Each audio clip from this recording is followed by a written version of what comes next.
Prescrire un examen biologique, c'est un acte du quotidien, mais aussi une vraie responsabilité. Dans Biomédicalement Vôtre, on prend le temps de décrypter ensemble la juste prescription à partir de situations concrètes, de retours de terrain et d'échanges entre professionnels de santé. Bienvenue et bonne écoute. Chlamydia trachomatis reste aujourd'hui l'une des infections sexuellement transmissibles les plus répandues, en particulier chez les jeunes. Les recommandations ont évolué, aussi bien sur le plan du dépistage que du traitement. Alors, qui faut-il vraiment dépister ? Quels sont les changements thérapeutiques à connaître ? Et quel est le test de référence aujourd'hui ? Dans cet épisode de Biomédicalement Vôtre, on fait le point sur Chlamydia trachomatis. Je m'appelle Abla, je suis biologiste médicale et aujourd'hui je reçois Sabine Trombert, biologiste médicale au sein du pôle infectiologie du laboratoire Cerba. Bonjour Sabine. Bonjour Abla. Justement, nous écoutons tout de suite la question de Carole, sage-femme à Cergy. J'ai une jeune patiente de 23 ans qui consulte suite à un test IST sans ordo. Il est revenu positif à Chlamydia trachomatis. J'ai entendu dire que des nouvelles recommandations étaient parues. Je fais quoi maintenant? Alors Sabine, Carole est face à un test IST sans ordo positif à Chlamydia trachomatis.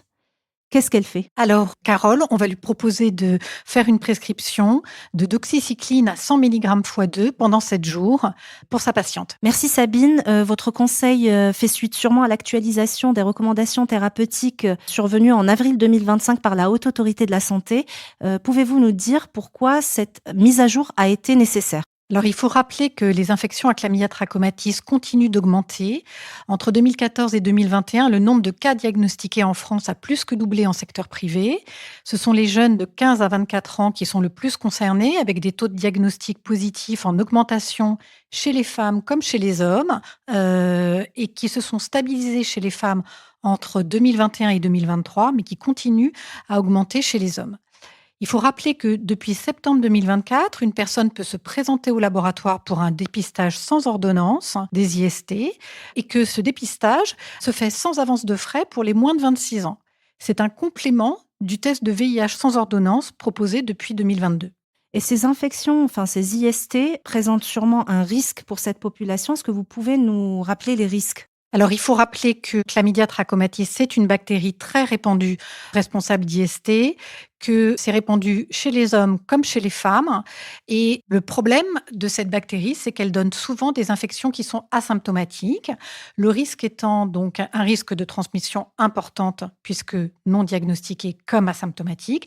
Et d'autre part, à titre individuel, le risque de complications, notamment chez les femmes. Il faut rappeler que pour 1000 infections à Chlamydia trachomatis, on estime qu'il va y avoir 170 infections génitales hautes, 70 salpingites et 2 grossesses extra-utérines et 5 infertilités tubaires. Pour revenir à l'actualisation des recommandations, qu'est-ce qui change concrètement pour les médecins et les biologistes ? Alors, concernant les changements thérapeutiques, il faut rappeler que désormais, pour les infections urogénitales non compliquées, chez l'homme et chez la femme, qui est recommandé, c'est en première intention de donner de la doxycycline 100 mg x 2 pendant 7 jours.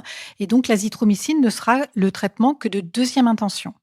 Donc, on rappelle que la femme enceinte, au premier trimestre, on peut elle aussi lui donner de la doxycycline, 100 mg x 2 pendant 7 jours, et que par contre, au deuxième et au troisième trimestre de la grossesse, là, ça sera de l'azithromycine 1 g en dose unique. Est-ce que le dépistage systématique reste recommandé ? Alors, il faut rappeler que le dépistage chez la femme est recommandé pour les 15-25 ans dès qu'une femme est sexuellement active.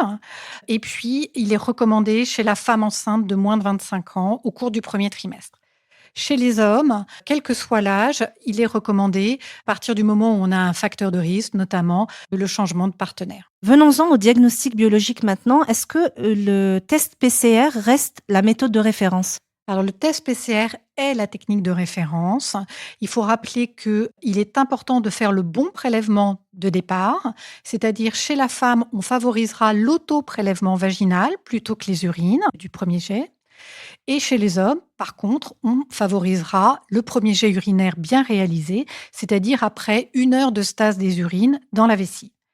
Il faut aussi associer, en fonction des pratiques sexuelles, un prélèvement pharyngé et ou anal, qui peut là aussi être un autoprélèvement. Très bien, donc le préanalytique est très important, mais le message est clair, la PCR reste le standard. Qu'en est-il de la sérologie ? Il faut oublier la sérologie, notamment pour aider au diagnostic des infections génitales hautes. Les recommandations du Conseil national des gynéco-obstétriciens français a montré en 2022 que la valeur prédictive négative d'une sérologie ne permettait pas d'exclure à lui seul une infertilité tubaire et la valeur prédictive positive du test ne permettait pas à lui seul non plus d'affirmer une infertilité tubaire. Donc, la sérologie n'est pas adaptée au diagnostic d'une infection par chlamydia trachomatis et notamment de ses complications. Revenons-en au traitement. Est-ce qu'une PCR de contrôle est indiquée en post-traitement ? Alors non. Là aussi, il faut le rappeler, le test of cure, le contrôle post-traitement n'est pas à faire en systématique. Il est à faire seulement si il s'agit d'une femme enceinte ou si le traitement donné n'est pas le traitement standard recommandé. Mais on ne fait pas systématiquement un test de contrôle et surtout, si on doit le réaliser, on le fait à partir de 5 semaines d'arrêt de l'antibiothérapie. Si je résume ce qu'on vient de se dire, il y a une actualisation des recommandations autour de chlamydia trachomatis. C'est apparu en avril 2025. Ce qui change essentiellement, c'est la thérapeutique. Donc là, on préconise un traitement par doxycycline.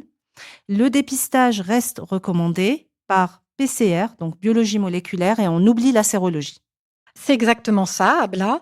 Il faut néanmoins rappeler qu'un test de réinfection 3 à 6 mois après un épisode d'infection à chlamydia trachomatis est recommandé.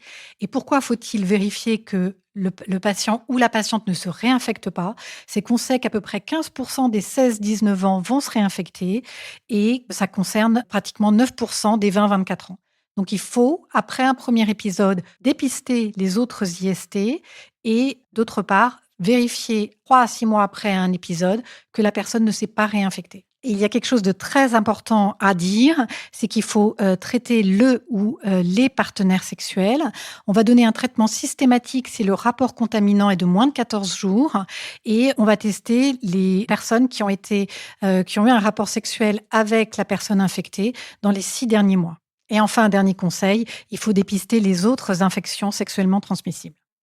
C'est le moment de la question rituelle. Sabine, avez-vous un point d'attention à nous donner ?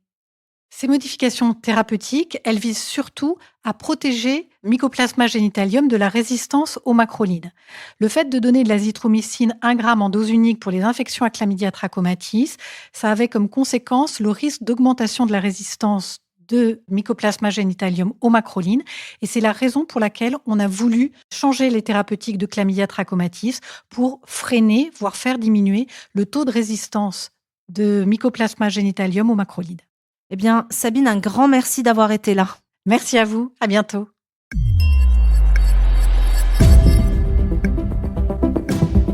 Vous souhaitez suivre nos actualités ? Inscrivez-vous à notre newsletter et abonnez-vous à notre podcast. N'hésitez pas à consulter les ressources mises à votre disposition dans la description de l'épisode. Et envoyez-nous vos questions à biomédicalement-vôtre@lab-serba.com. Je vous retrouve très bientôt dans un nouvel épisode de Biomédicalement Vôtre.